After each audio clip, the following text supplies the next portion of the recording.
Good morning আর শুভ নববর্ষ জানাই সবাইকে। সবাই নতুন বছরটা খুব ভালো করে কাটিও। তো তোমাদের শুভ নববর্ষটা কেমন কাটছে আমাকে কিন্তু অবশ্যই কমেন্ট করে জানিও। তো আমিও এখন বেরোচ্ছি, আমি যাবো এখন দিদুন বাড়িতে, মানে দিদুন বাড়িতে না, দিদুনদের দোকানে যাবো। তো ওখানে পয়লা বৈশাখে পুজো হচ্ছে, তো ওখানে যাওয়ার পর যাবো একটু পোড়মাতলায় পুজো দেবো। তারপর বাড়িতে একটু খাওয়া দাওয়া করে বিকেলবেলা আবার একটা বেরোনোর প্ল্যান আছে। তো সারা দিনটা তোমাদের সাথে আমি শেয়ার করবো। তো এখন যাই, চলো দিদুনদের দোকানে। দাদুর দোকানে গিয়ে দেখি দিদুনের সব জোগাড় তো হয়ে গেছে, কিন্তু ঠাকুরমশাই তখনও আসেনি। তাই আমি আর মিঠি ঠিক করলাম আগে গিয়ে পোড়মাতলায় পুজো দিয়ে আসবো। তাই চলে গেলাম পোড়মাতলায়।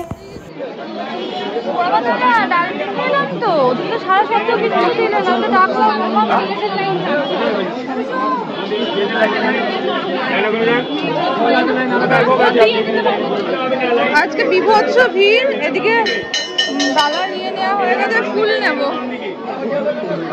অমিটি কোথায় যাও?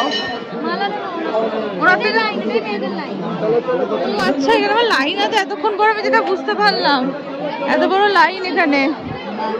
হ্যাঁ নাও, মালা নিয়ে নিচ্ছি।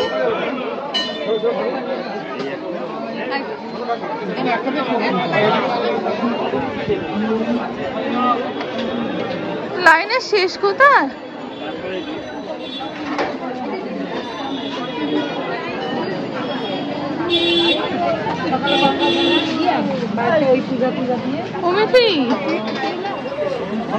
এত বছর নবদ্বীপে থেকেও এই পুজো দিতে এসে কোনোদিন এত লাইন পাইনি। আজকে লাইন মিঠি এসে প্রথমে লাইন খুঁজছে, আমি তো জানি না যে লাইন। মিঠি বলছে যে লাইন আছে লাইন আছে, এদিকে এসে দেখছি এত বড় লাইন। লিটারালি পুজো কখন শেষ হবে জানি না। এবার দিদুনের দোকানে যাবো, দিদুনের দোকানে ঠাকুরমশাই অলরেডি চলে এসেছে। তো পুজোটা দিই, তারপর দিদুনের দোকানে যাবো। দাঁড়াই দিয়ে কতক্ষণে লাইন শেষ হয়। অনেকটা চলে এসেছে, দেখো আর একটুখানি। এখানে ফুল গাঁথা হচ্ছে আর এখানে সবাই ধূপকাঠি জ্বালাচ্ছে। যেখানে ওখানে তো মায়ের মন্দির, ওখানে পুজো হচ্ছে।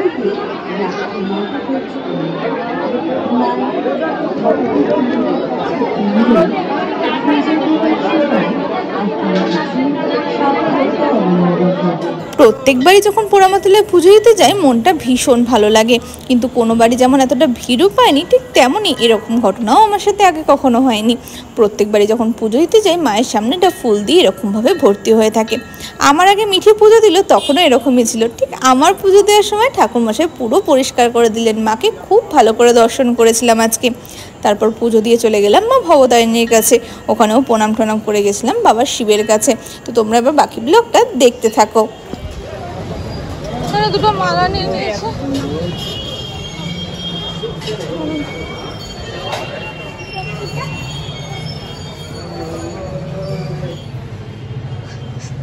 কি বলছো মিঠি তুমি কানে কানে? যে বাবার কাছে পুজো হয়ে গেল। এই মন্দিরটা আসলে অবাক লাগে, তোমরা শুধু উপরটা দেখো কতটা হিউজ। জাস্ট বাবার কাছেও পুজো হয়ে গেল। তো চলো এবার বেরোই। ওই যে দাদুর দোকান, চলো।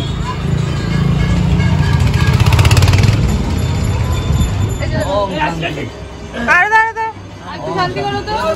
এই মাঝে বেশি করে দাও। এই যে হ্যাঁ করেছে, ভালো সময় এসছি দাদু, শান্তির জলটা পাইয়া গেছি।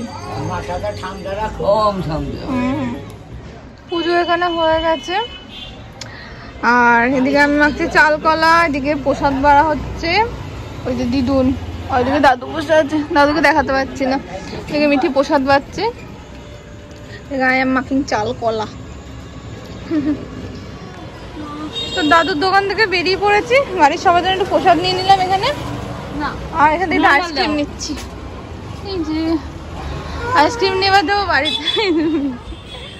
তো এই পুজো দিয়ে বাড়িতে চলে এসেছি। দাদুর দোকানে গেছিলাম, ওখানে গিয়ে প্রসাদ টোসাদ বেড়ে সবাইকে দিলাম। বাড়িতে এসেও দোকানে, তারপর বংশীটুর দোকানে সবাইকে প্রসাদ দেওয়া হয়ে গেছে। এবার খাবো, এখন একটা প্রায় বাজে, প্রচন্ড খিদে পেয়েছে।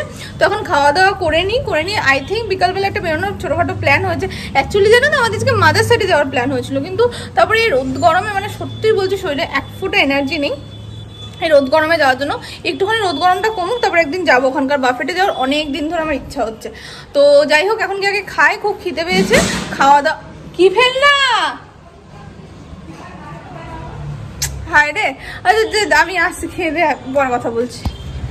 আমি নববর্ষের দিন আর কিছু মানি না, মানে নববর্ষ বলো নিউ ইয়ার বলো আর কিছু মানি না, মানি এটা মানি যে নিজের পছন্দের খাবারগুলো এই দিনে খুব খেতে হয়, তাহলে সারা বছর ধরে খাওয়া যায়। তো আমার পছন্দের আইসক্রিম, সকালবেলা আমার পছন্দের ব্রেকফাস্ট হয়ে গেছে, দুপুরবেলা পোলাও আলুর দম হবে, মানে সব কিছু আমার পছন্দের। রাত্রিবেলা একটা কিছু চিকেনের কিছু খেলে আমার সারাদিনটা শর্টেড।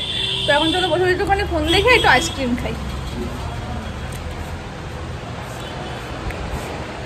এখানে আমি একটু কৃষ্ণবেশীদের বাড়িতে এসেছি, আর এই দেখো কৃষ্ণবেশীর বাড়িতে গণেশ পুজো হয়েছে। এটা এবছর পুজো হয়েছে, এটা মানে পিসির আগের বছরের গণেশ ঠাকুর।